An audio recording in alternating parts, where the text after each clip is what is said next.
bàបងប្អូនអានេះថក់ចយtôi xong tôi mơ tôi sạt tập để anh mơ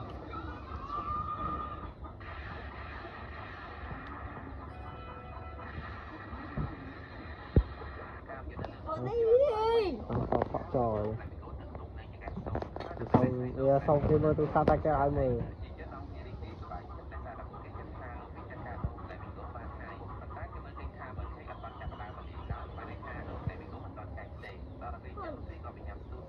nè ploi nó xóa ploi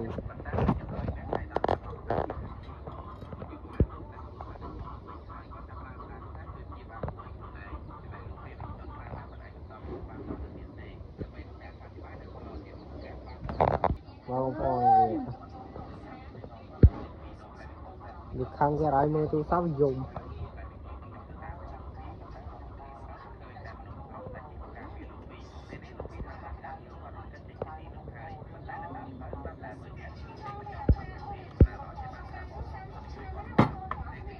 mẹ đang nói cho xiêm ăn không nói gì vậy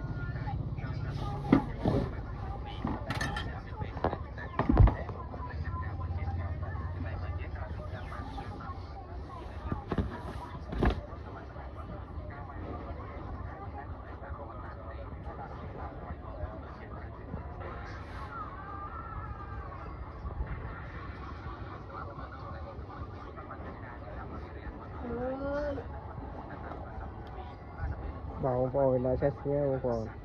cái thẹn với nó chiên được ở đây giàu à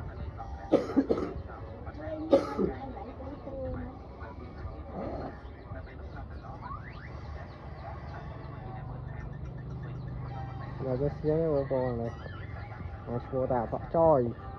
hai cát ập lui